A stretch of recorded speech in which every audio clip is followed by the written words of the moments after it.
Ang storyang ito ay pinamagatang Ang Boyfriend Kong Gangster by Miguel. Simulan na natin ang kwento. Kung may magtatanong sa akin kung naniniwala ba ako na may taong kayang baguhin ang buhay mo sa isang simpleng pagkikita, ang isasagot ko? Oo, meron. College student lang siya. Varsity player. May pangarap. May magandang kinabukasan. Pero isang araw, nakilala niya ang lalaking hindi niya dapat nakilala. Isang lalaking halos sambahin ng buong campus. Gwapo, tahimik, at may lihim na buhay na walang sino man ang nakakaalam. Akala ko noon, isa lang tong simpleng love story. Pero hindi pala. Dahil ang lalaking minahal ng best friend ko ay member ng isang gang. Ako si Miguel. At ito ang kwento ng best friend kong si Nathan. At ng boyfriend niyang gangster. Somewhere in Espanya, Manila. Unang araw ng klase. Katulad ng dati. Punong-puno na naman ng mga estudyante ang paligid ng university. May mga nagmamadaling pumasok. May mga nagkukwentuhan. May mga abalang kumukuha ng picture bilang alaala sa unang semester nila. Ilang sandali pa, isang puting SUV ang dahang-dahang huminto sa harap ng campus. Pagbukas ng pinto, bumaba ang isang binata. Si Nathan Villanueva, 21 years old. 6-footer. At captain ng men's basketball team. Isa rin sa pinakasikat na estudyante sa buong university. Hindi lang dahil sa mahusay siyang maglaro, kung hindi dahil kilala siyang magalang, palangiti, at mabait sa lahat. Halos sabay-sabay siyang binati ng mga estudyanteng nadadaanan niya. Ay Captain, good morning. Good luck Captain mamaya sa training niyo ha. Salamat. Kita-kits mamaya ah. Ngumiti siya bago nagpatuloy sa paglalakad. Samantala, sa kabilang gate ng campus, isang matte black na motorsiklo ang dahan-dahang huminto. Tahimik na bumaba yung rider. Pag-alis niya ng helmet, parang biglang natahimik yung paligid. Si Rafael Montenegro, 22 years old, may taas na 6'2". Moreno, matipuno yung pangangatawan, guwapo. May magaganda ng mga mata at seryoso ekspresyon na lalo nagpapalakas sa kanyang karisma. Kung si Nathan ang sikat dahil sa basketball, si Rafael naman ang dahilan kung bakit halos araw-araw may mga estudyanteng tumatambay sa hallway. Campus crush eh. Pero bihira siyang ngumiti. Hindi rin siya mahilig makipag-usap o makipagkaibigan. At ang hindi alam ng halos lahat, pagdating ng gabi, isa siya sa mga pinakakinatatakutang miyembro ng The Ravens. Guys, binago ko yung pangalan ng gang ha. For security purposes na din. Uy guys, si Rafael. Grabe, ang gwapo talaga niya. Nako, wag mo nang subukang lapitan yan. Hindi ka papansinin yan. Hindi sila pinansin ni Rafael. Diretso lang siya sa paglalakad. Parang wala siyang naririnig. Ang hindi niya alam, sa araw ding yon, may makakabangga siyang isang basketball player. At ang simpleng banggaan na yon, ang tuluyang babago sa buhay nilang dalawa. Habang abala ang lahat sa paghahanap ng kanilang classroom, may isang estudyanteng nagmamadaling tumakbo sa hallway. Tabi, late na ako! Napailing si Nathan at bahagyang tumabi upang hindi ito mabangga. Oh, Teka lang, dahan-dahan lang. Ngunit sa paglingon niya sa kabilang direksyon, malakas siyang nakabangga ng isang matangkad na lalaki. Napaatras si Nathan noon. Samantalang yung lalaki na bangga niya, bagya namang napaatras. Kaagad na yumuko si Nathan. Ay, sorry ah. Hindi kita nakita eh. Ilang segundo lang lumipas. Walang sumagot. Nang mag-angat siya ng tingin niya, isang pares ng malamig na mata ang nakatitig sa kanya. Si Rafael. Halatang hindi ito natuwa. Bahagyang kumunot ang noo nito habang inaayos ang natamaan niyang balikat. Ay, tumingin ka kasi sa dinadaanan mo. Sorry na. Hindi ko naman sinasadya eh. Tahimik lang si Rafael noon. Isang huling tingin ang binigay niya kay Nathan bago siya dumiretso sa paglalakad. Ang sungit naman nun.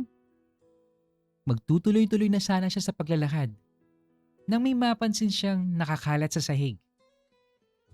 Isang school ID, tapos dinampot niya yon. Rafael Montenegro? Nakita niya ang litrato ng lalaking kababanggalang niya. Napatingin siya sa direksyong nilalakaran nito. Ngunit wala na si Rafael noon. Ay, naluglag pala yung ID niya. Sige na nga. Ibabalik ko na lang pag nagkita ulit kami. Binulsa muna ni Nathan ang ID bago siya nagtungo sa kanyang klase. Pagsapit ng tanghali, halos puno na ang cafeteria. Mahaba ang pila ng mga estudyanteng bibili ng food. Siyempre, gaya ng nakasanayan namin, sabay kami nagtungo ni Nathan para mananghalian.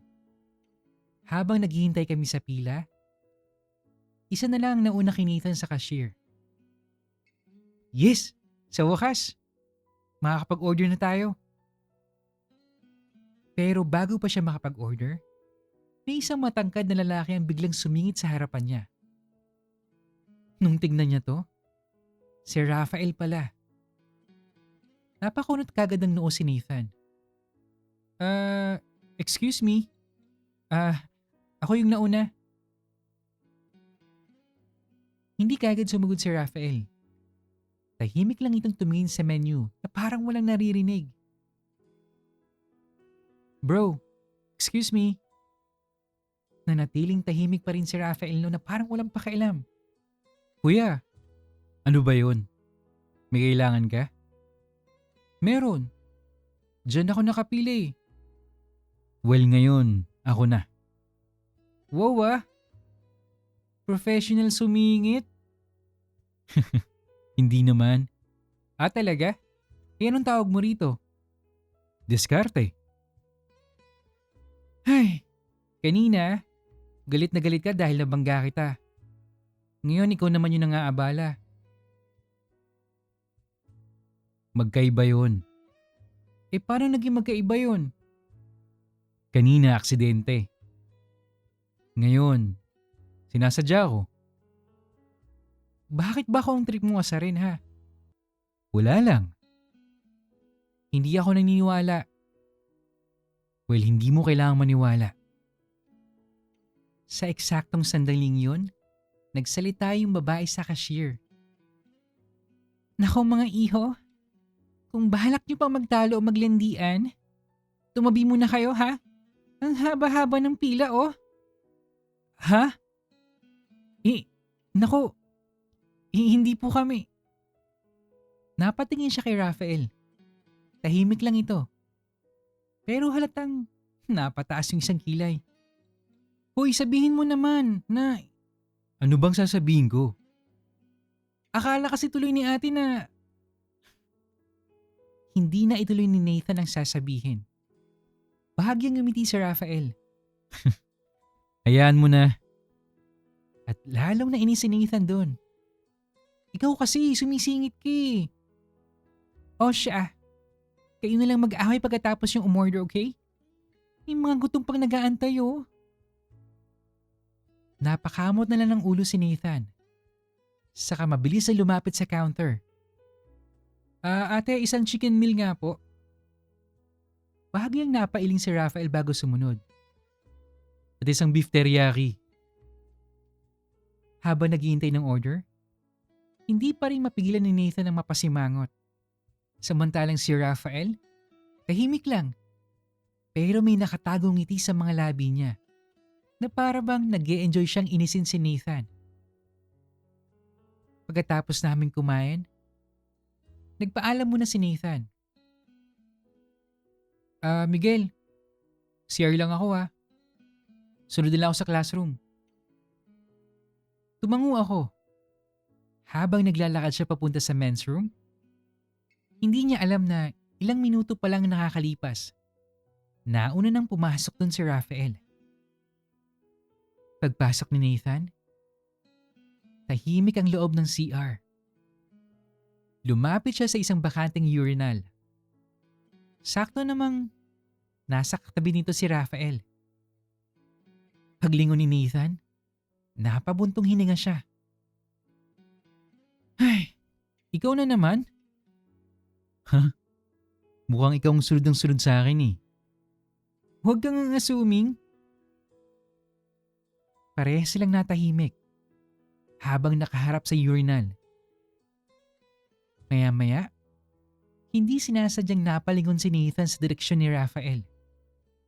Sakto namang napansin niya ni Rafael at bahagyang napangiti ito. Oh, anong tinitingnan mo? Wala ah. Sigurado ka? Oo. Baka gusto mong lumapit pa. Ha? Hindi ah. O baka naman gusto mo ng mas magandang pwesto para makakita ka. Nanlaki ang mga mata ni Nathan. Hoy, baliw ka ba? Hindi ako. Nakakainis to. Ikaw yung tumitingin eh. Hindi kaya. Talaga? Sigurado ka? Nagkataon lang no. Kung sabihin mo nagkataon, 2 beses na yon ngayong araw, di ba? Feelingero ka naman. At ikaw? Ano ka? Parang lagi mo ako nakakasabay ah. Hindi ko kasalanan kung lagi kang nasa daanan ko, no? Sandaling natahimik si Rafael. Bago bahagyang ngumiti. Tignan natin kung hanggang kailan, ha? Natigilan si Nathan. Bago pa siya makaisip ng isasagot.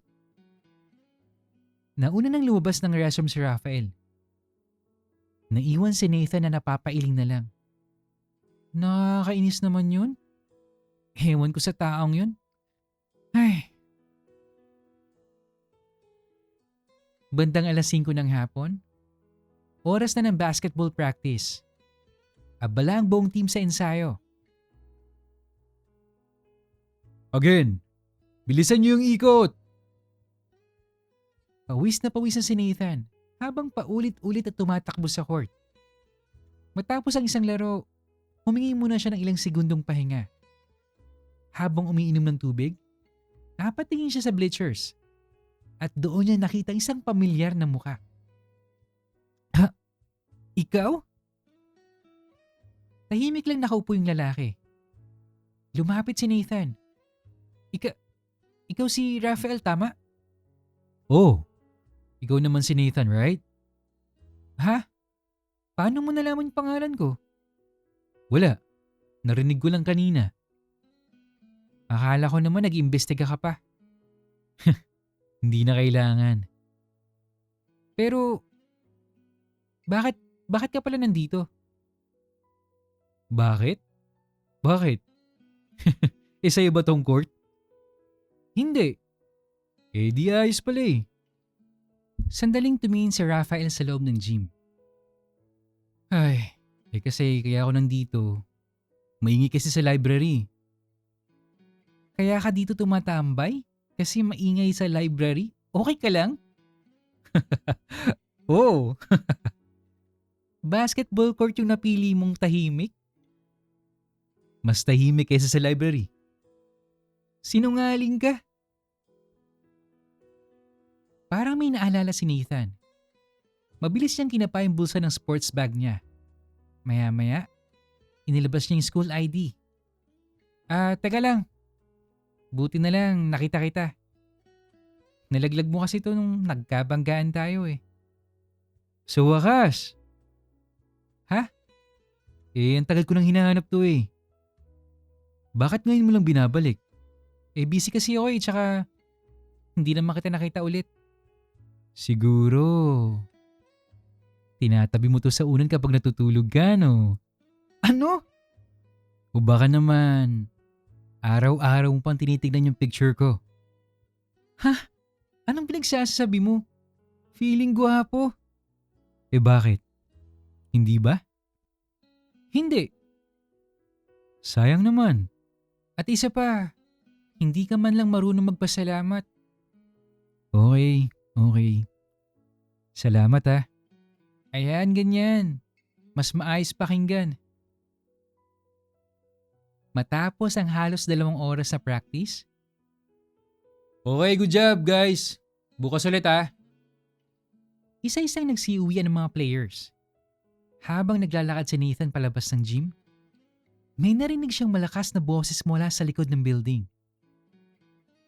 Alam mo ba hindi ka namin mahanap ha? Napahinto si Nathan. Napalingon siya sa direksyon ng sigawan. Nung una, hindi na lang sana niya papansinin eh. Pero maya-maya, may narinig siyang pamilyar na boses.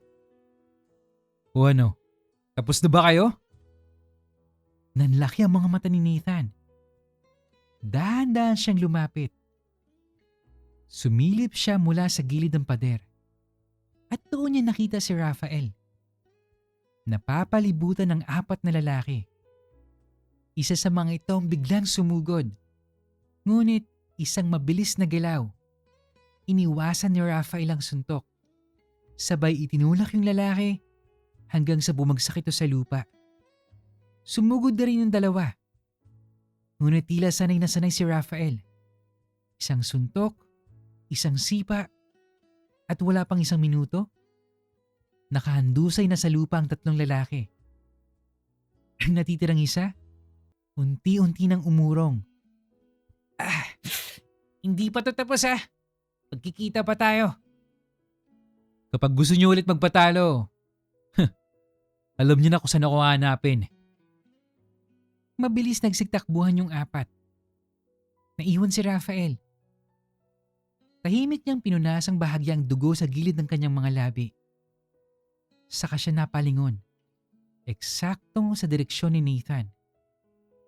Nagkatinginan silang dalawa. At natigilan si Nathan. Rafael! Hindi nagsalita ito. Ilang segundo lang siya nakatitig. Pagkatapos, tahimik siyang tumalikod at naglakad palayo. Naiwan si Nathan na tulala. Hindi niya alam ang gagawin. Nung nasaksihan niya yung araw na yon, simula pa lang ng pagtuklas niya sa tunay na pagkatao ni Rafael. Kinabukasan. Pagpasok pa lang ni Nathan sa campus, hindi niya namalayang agad siyang napatingin sa pangunahing gate. Parang may inaantay. Nathan! Oh! Anong tinitingnan mo dyan? Wala naman Miguel. Sigurado ka? Oo nga. Pero buong umaga, paulit-ulit siyang napapalingon sa hallway. Sa parking area, sa cafeteria, hanggang sa basketball court. Pero hindi niya nakita ang taong hinahanap niya. Si Rafael. Lumipas ang 1 araw, 2 araw, 3 araw, hanggang sa umabot ang 1 linggo. Wala pa ring Rafael na pumapasok. Doon ko napansin parang may kulang kay Nathan. Hindi na siya ganoon kasaya. Madalas tulala. Minsan naman, bigla na lang napapatingin sa gate ng university. Psst, best friend, Nathan. O ano, hinahanap mo ba si Rafael? Ha? Hindi ah. Talaga ba? Ay, ewan ko ba Miguel? Naguguluhan ako. Akala ko straight ako. Never naman ako na-attract sa kapwa ko lalaki eh. Pero, pero bakit simula nung nawala siya? Parang may kulang. Tahimik lang ako nakikinig sa kanya. Hindi ko siya inasar at hinusgahan. Kasi alam kong seryoso yung nararamdaman niya. Lumipas pa ang ilang araw. Hanggang isang umaga, may pumasok na isang matangkad na lalaki. Napalingon ng halos mga estudyante sa buong hallway. Si Rafael. Pero iba na yung itsura niya. May pasa sa gilid ng labi, may gasgas sa pisngi, may bahagyang pilay habang naglalakad. Pero sa kabila nun, gwapo pa rin siya. Halos tumakbo si Nathan palapit sa kanya. Rafael! Nasaan ka? Bakit hindi ka pumapasok? Isang linggo na. Okay ka lang ba? Tahimik lang si Rafael. Tumingin siya sa paligid. Saka muling tumingin kay Nathan. Lumayo ka na sa akin, pwede ba? Ha? Bakit naman? Mapapahama ka lang. Anong ibig mong sabihin? Ay. Nakita mo naman noong isang linggo, di ba? Hindi ako normal na estudyante. At oo, tama yung lahat ng naririnig mong usap-usapan. Member ako ng isang gang. Parang tumigil ang mundo ni Nathan. Hindi siya makapaniwala. Bago pa siya makapagsalita, may isang magandang estudyante ang biglang lumapit kay Rafael. Hi Raf! Miss na kita. Walang paalam na kumapit ito sa braso ni Rafael. Tahimik lang siya noon. Hindi niya tinaboy. Pero hindi rin niya nginitian. Hindi maintindihan ni Nathan ang kanyang sarili. Para bang may kung anong kirot sa dibdib niya. Parang ayaw niyang makitang may ibang taong malapit kay Rafael. Napailing siya noon. Ay, ano ba itong nararamdaman ko? Hindi alam ni Nathan. Yun na pala ang simula ng unti-unti niyang pag-ibig sa lalaking pilit niyang iniiwasan. At hindi rin niya alam na sa mga susunod na araw, malalagay ang sarili niyang buhay sa panganib dahil lamang sa pagiging malapit niya sa isang gangster na nagngangalang Rafael Montenegro.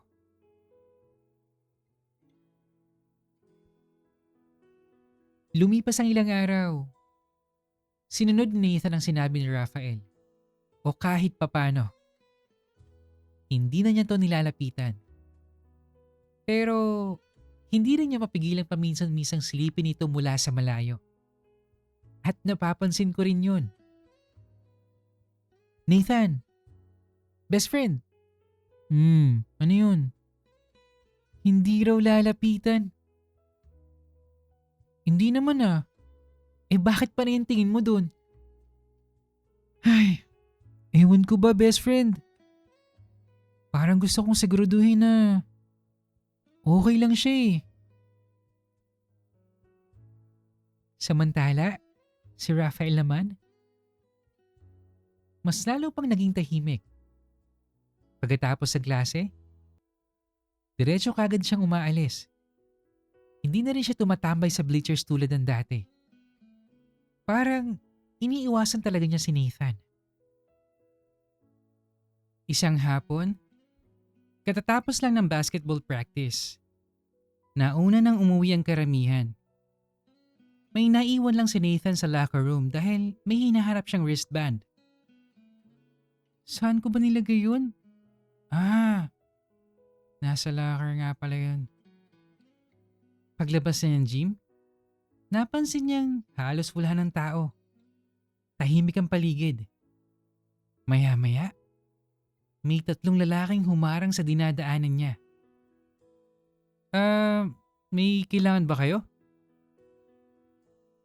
Ikaw ba si Nathan, ha? Oo. Bakit? Ikaw pala yung laging kasama ni Rafael, ha? Ha? Hindi ko alam yung sinasabi niyo. Huwag ka na magsinungaling. Sabi kasi namin kay Rafael, kapag ayaw niyong makinig, may masasaktan. Teka lang. Sandali lang. Hindi pa siya nakakatapos magsalita.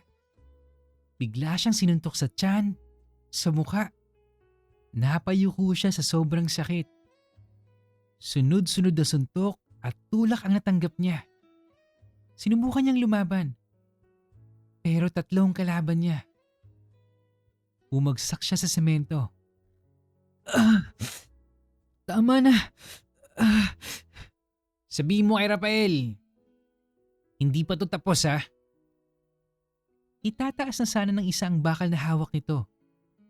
Nang biglang, may malakas na boses ang umalingaw-ngaw. Lumayo kayo sa kanya!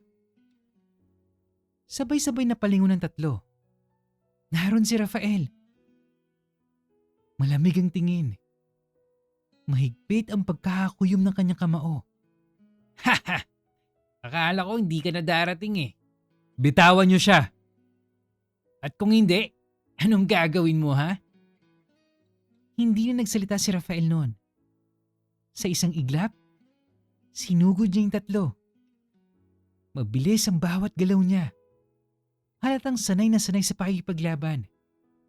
Wala pang 5 minuto, nakahandusay na sa lupa yung 3 lalaki. Isa sa kanilang napaatras.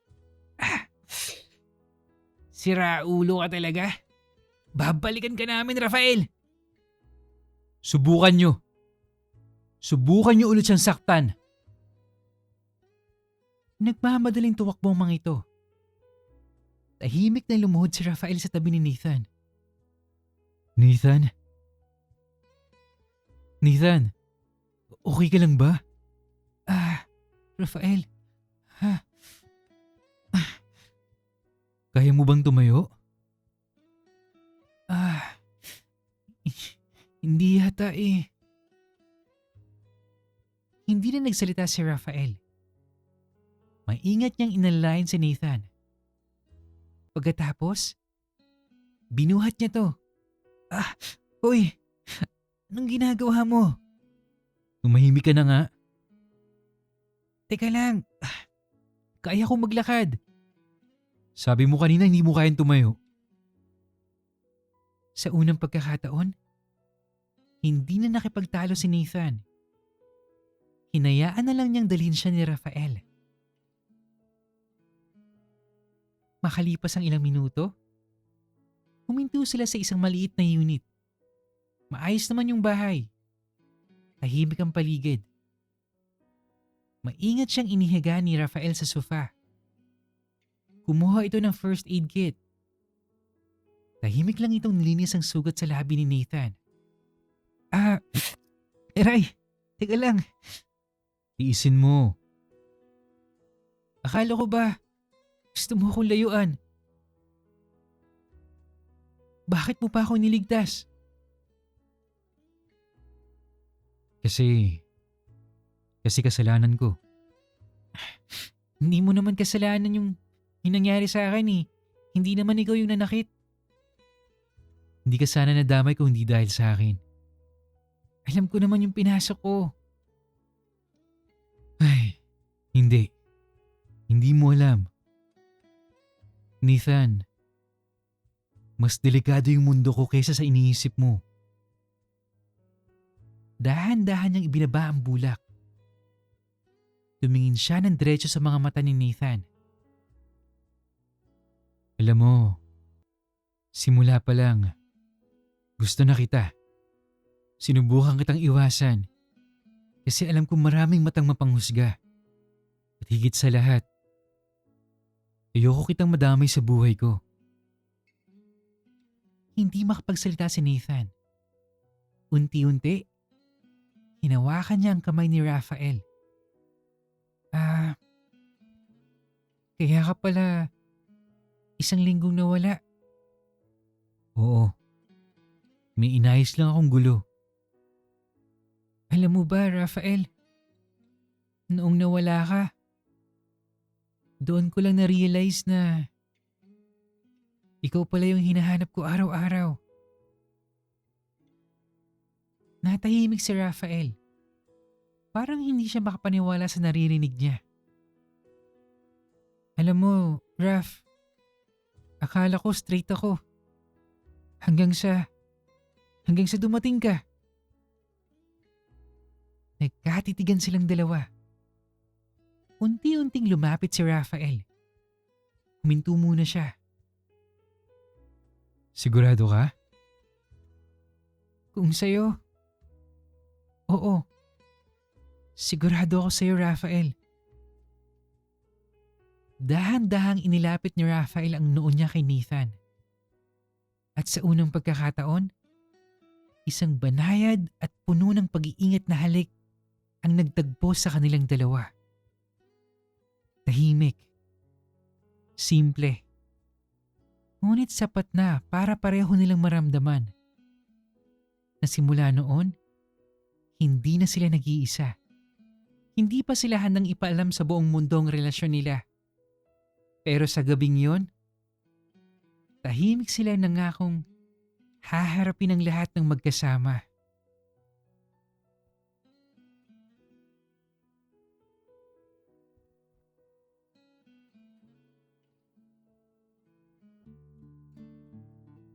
Okay, bago tayo magtapos, gusto ko lang magbigay ng isang napaka-special na shout-out kay Takide Masario. I'm not sure bro if I'm pronouncing it right, pero ikaw yung kauna-unahang nag-subscribe sa Men2Men Premium. Sobrang na-appreciate ko yung tiwala at suporta mo. Hindi ko to makakalimutan. You'll always be the very first Men2Men Premium member. Dahil sa mga katulad mo, mas na-inspire pa akong mag-narrate ng mas marami pang stories. Guys, bilang isang Men2Men Premium member, you can watch before everyone else. Early access sa mga bagong episodes natin, priority replies, member shoutouts of course, special shoutouts sa mga videos natin. We also have exclusive emojis, custom emojis na pwede mong gamitin sa comments. And loyalty badges, habang tumatagal ang membership mo, mas magiging special yung badge sa tabi ng pangalan mo.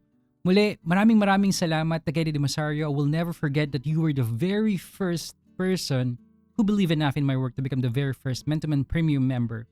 Welcome to the family, bro. Okay, so balik tayo sa story natin. Guys, may tanong lang ako.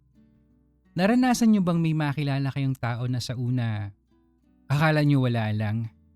O baka nga inis pa yung una nyong nararamdaman sa kanya eh. Pero habang mas nakikilala nyo siya, unti-unti nyo na-realize na siya na pala yung taong hindi na mawala sa isip nyo. Na-experience nyo na ba yun guys? Ganon nga yung nangyari kina Nathan at Raphael. Mula sa simpleng banggaan, nauwi sa asaran, tapos humantong sa silipan sa CR. Hoy!